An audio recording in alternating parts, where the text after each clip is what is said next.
আসসালামু আলাইকুম। আজকে বিএনপির নেতা সালাউদ্দিন সাহেবকে সাংবাদিকরা প্রশ্ন করে যে নির্বাচনী যে রোড ম্যাপ সেটা কিন্তু ডক্টর মোহাম্মদ ইউনূস ঘোষণা করে দিয়েছে। এই ঘোষণা করার বিষয়ে বিএনপির প্রতিক্রিয়া জানতে চেয়েছিল সালাউদ্দিন আহমেদ। তিনি বলেছেন যে শুধু একটা ধারণা দিলে হবে না, একটা নির্দিষ্ট তারিখ বলতে হবে।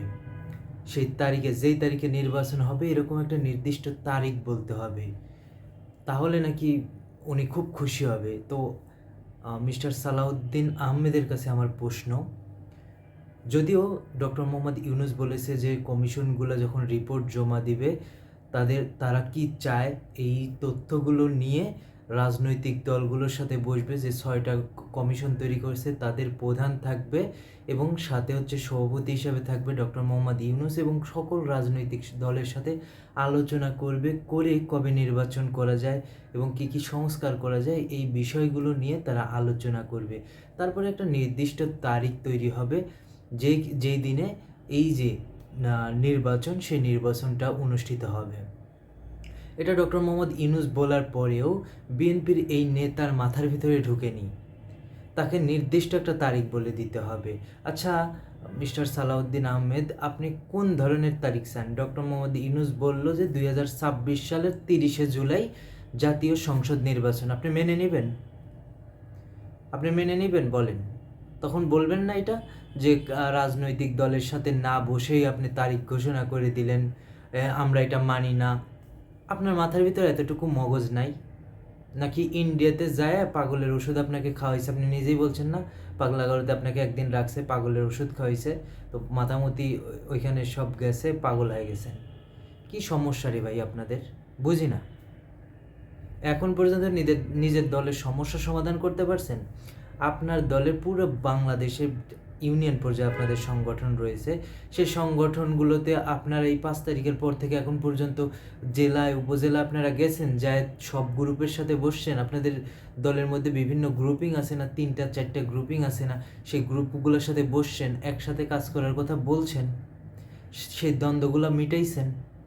আজকে 16ই ডিসেম্বর, আজকে দেশের বিভিন্ন জায়গায় আপনাদের দুই গ্রুপের খুব সুন্দর মারামারি হয়েছে। বিজয় দিবস উপলক্ষে দুই গ্রুপ মারামারি করছে, যারা বিজয় অর্জন করছে তারা বিজয় উদযাপন করছে, অন্য দল পালাইছে। এই সমস্যাগুলো সমাধান করতে পারেন না, আপনার দেশের সমস্যার সমাধান করবেন কীভাবে ভাই? আমি বলেন, কী সমস্যা সমাধান করবেন? যে ধরেন আপনাদের দল তো পুরো বাংলাদেশ না, ধরেন আমি 50% ধরে নিলাম যে আপনারা বাকি 50%, তো আপনি 50%-এর সমস্যাই সমাধান করতে পারেন না, তো বাকি আরও যে 50% যখন হবে 100%-এর সমস্যা আপনি কীভাবে সমাধান করবেন? আপনাদের সেই তো দেখতেছি না সেরকম যোগ্যতা আছে। আপনারা কি শুরু করছেন? দেশটা মগের মুল্লুক পাইছেন রে ভাই, যখন যা বলবেন তাই। আপনি কি রাজনীতি করেন?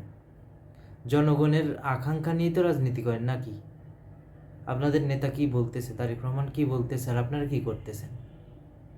আপনাদের কাউকে তো বলতে শুনলাম না যে হচ্ছে জনগণের কাছে যান, জনগণ যেভাবে বলে উঠুন বসুন সেভাবে কাজ করুন, জনগণের সঙ্গে থাকুন, জনগণকে সঙ্গে রাখুন। কই আপনাদের তো বলতে দেখতেছি না। দেশে কতগুলো সমস্যা, বিডিআর হত্যাকাণ্ড নিয়ে আপনার বিচার করবেন?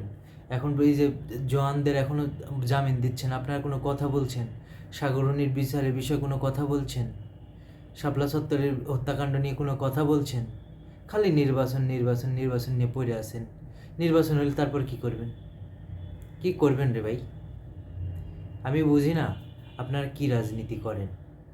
আজকেও নারায়ণগঞ্জে আপনাদের দুই পক্ষের সংঘর্ষ হয়েছে, কই আপনাদের কোনো তো এরম কোনো ব্যবস্থা তো দেখতেছি না। আপনারা 64 জেলায় যতগুলো থানা জেলা পর্যায়ে যতগুলো আপনাদের কমিটি আছে, সব কমিটির সাথে আপনারা কথা বলবেন এবং বলে দিবেন যে হচ্ছে দুই গ্রুপের যদি সমস্যা হয় তাহলে ভবিষ্যতে আপনাদের দলীয় কোনো নমিনেশন পাবেন না, না এমপি নমিনেশন পাবেন, না ইউনিয়ন পর্যায়ে, না মেয়র, কোনো জায়গাতে আপনারা নমিনেশন পাবেন না। যেই নেতার কর্মীরা এই ধরনের অপকর্ম করবে, আপনি নেতাকে শাস্তি দেন, কর্মীরা এমনি সোজা হয়ে যাবে। নেতাকে শাস্তি দেন দৃশ্যমান, এবং যেটা দেখলে মানুষ ভয় পাবে। আপনি সাময়িক বহিষ্কার করবেন, ঝামেলা শেষ, খেল খতম, এবার কোনো কাজ হবে না।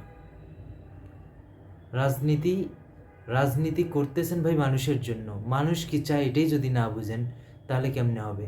আর কি আপনারা প্রধান উপদেষ্টার এই কথাই বুঝতেছেন না, জনগণের কথা কি বুঝবেন? এত ক্লিয়ার করে দিয়ে দিছে যে কমিশনের রিপোর্ট পাবে, তারপরে আপনাদের সাথে বসবে, আলোচনা করবে, আপনারা যা যা চান সেগুলো সংস্কার করবে, বাকিগুলো আপনাদের জন্য রেখে দিবে। তো এখন যদি ডক্টর ইউনূস বলে 30শে জুলাই নির্বাচন হবে, আপনি মেনে নিবেন রে ভাই? বুঝি না, কি বলেন না বলেন কিছু বুঝি না। আপনাদের ভিতরে এখনও সেই শৃঙ্খলা আসেনি।